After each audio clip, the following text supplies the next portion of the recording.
stand but just a few minutes.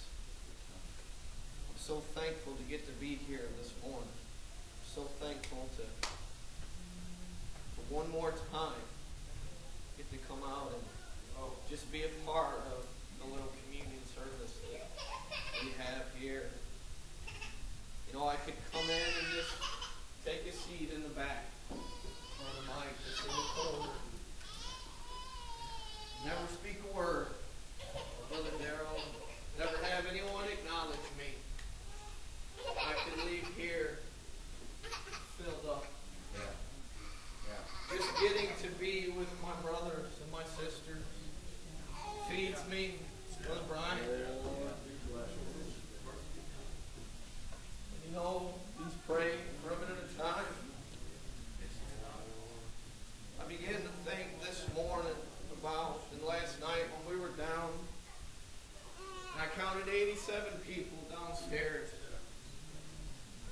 taking part of that little ceremony, that little service down there. Yeah.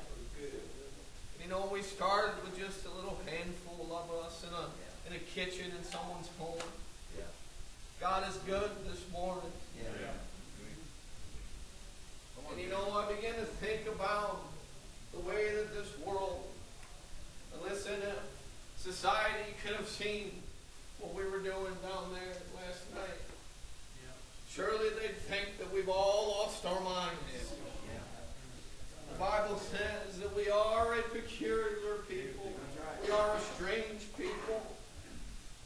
And I'm thankful, listen, this morning I can count myself one of them, brother. Yeah. Because, you know, when I was just a young man, and I was full of vanity and full of pride, and I was just a lost runaway, Brother Mike, and I used to do everything I could do to try to show this world, Brother Joe, just how tough I was.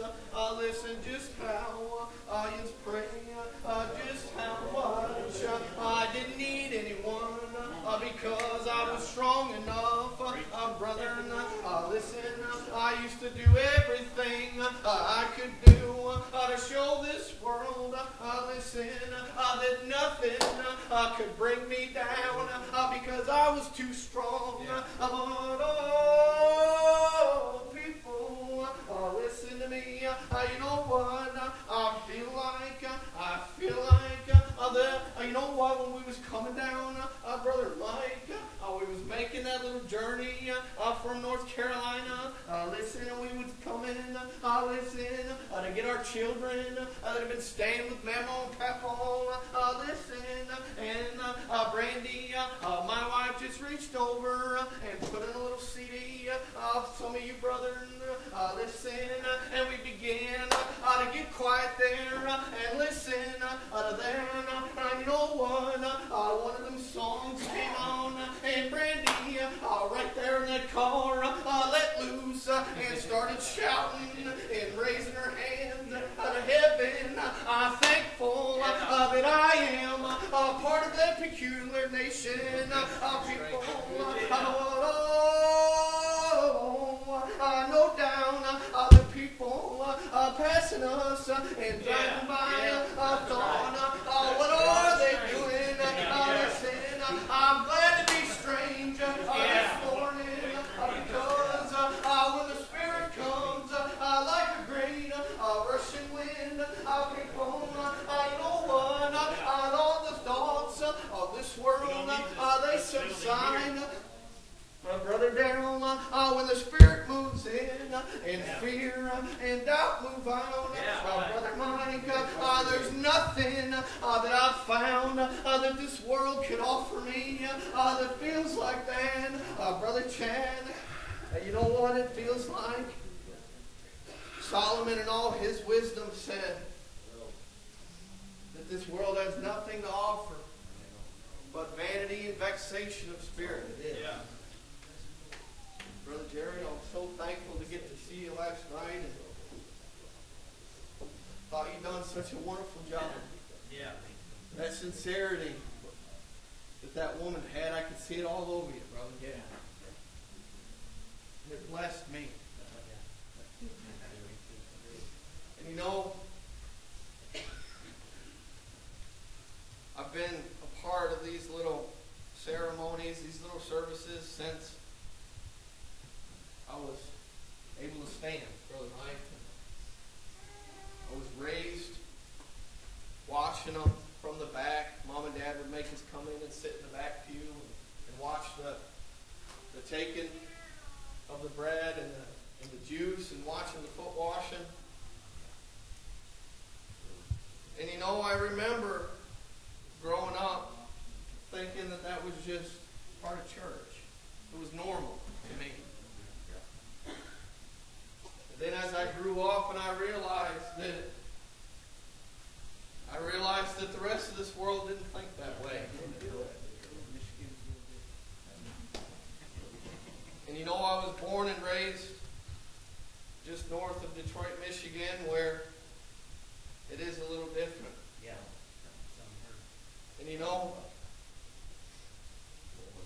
when I was trying to serve the Lord, and I had just come into the church, Brother Darrell, I'm going to tell this and get out of the way. Take your time. Take your time. Yeah, tell us. This is so true. When I was 18 years old, you just need to realize and understand that old regular Baptist churches don't exist up there. You can maybe find a couple of them, but your Catholics and your Methodist and Lutheran churches, those are the predominant churches up there. Yeah. And this old-timey way, it's just not heard of up there. No.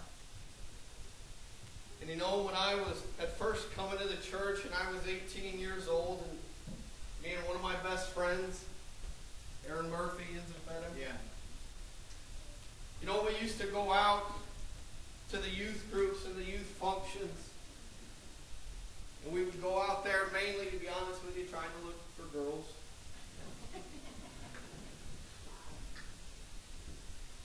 Maybe you'll beat me up for that later. And we went to this one church, and it was still today the largest church I've ever seen in my life. And we went out there, and we used to call it the Castle Church. Probably seat 20 to 30,000 people. And we went into one of the auditoriums there where they have the youth functions. And they had little tables, and they were covered with white sheets, and they were everywhere.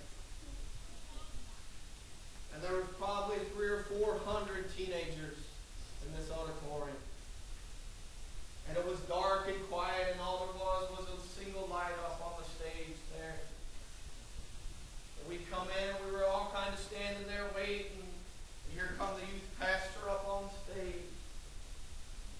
And he looked out over the crowd and he said, tonight I want to try something a little different. Yeah.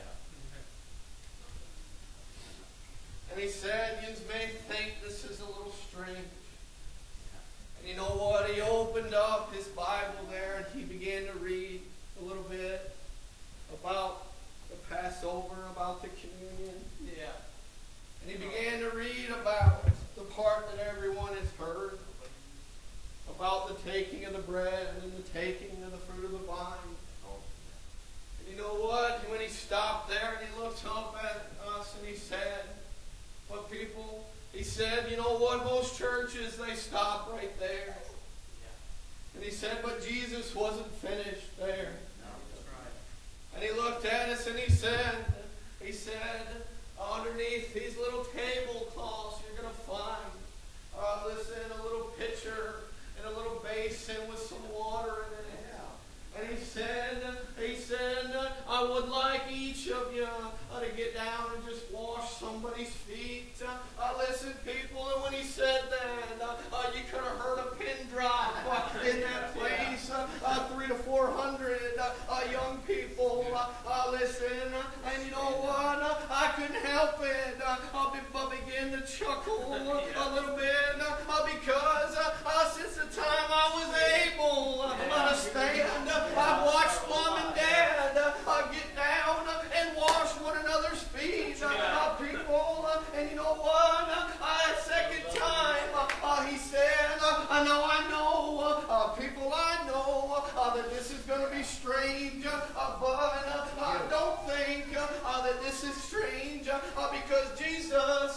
set this example for us. Listen, and you know what? He was trying, he was doing everything that he could do to encourage someone. Listen, get down and take, take a little pan and fill it up. You know what?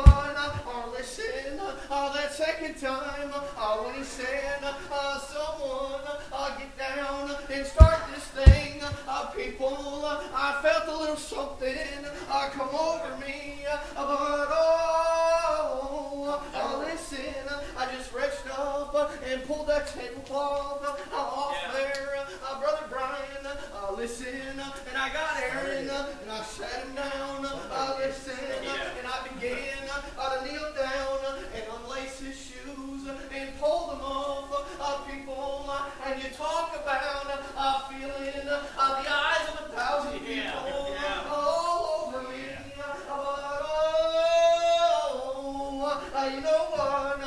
When I poured that little water around and began to wash his feet, listen, when I looked up at him, his tears was running down his face to see. And you know what?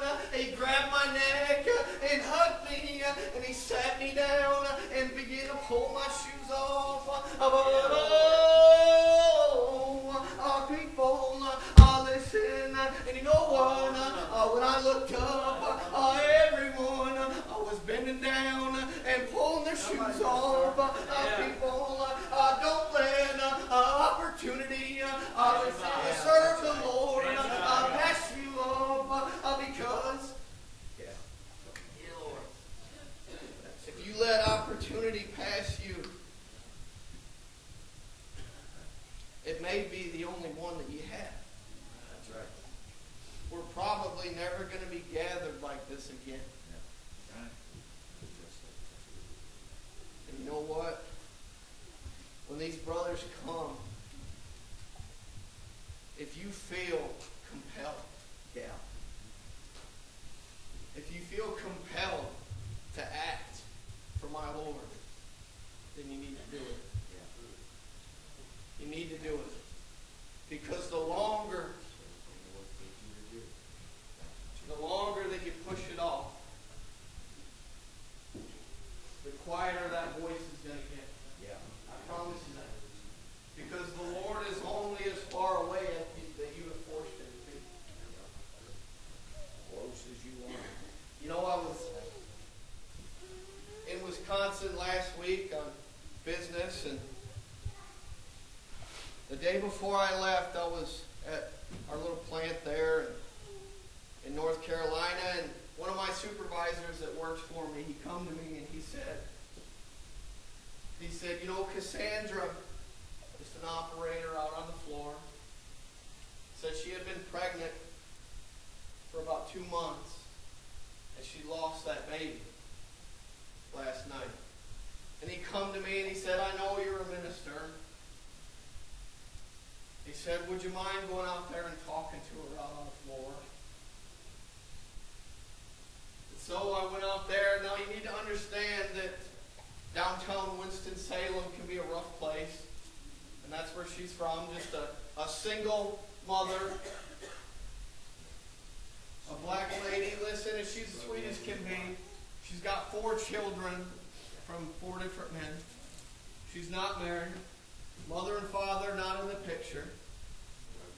And you know what? How quickly is this world to judge somebody like that? Well, what kind of example has she had in her life?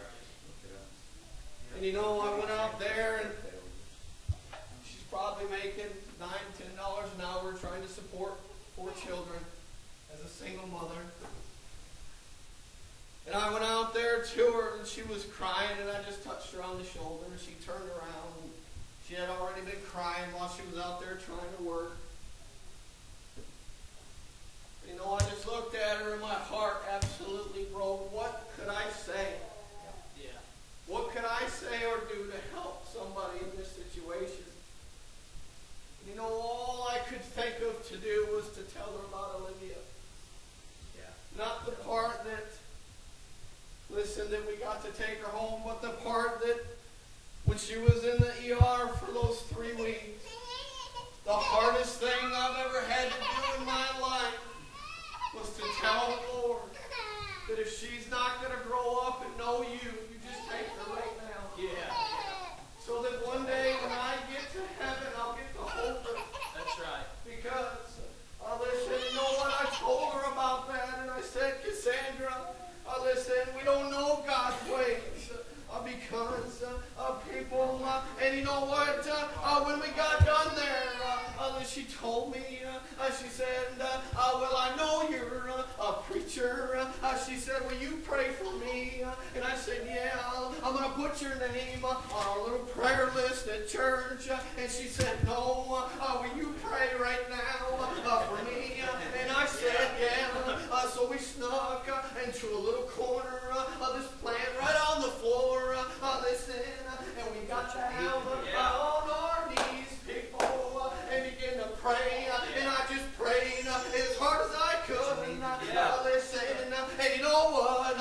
When I got done and stood up, there was another old woman there, another operator, and she come and said, Jeremy, will you pray for me, Brother Terry?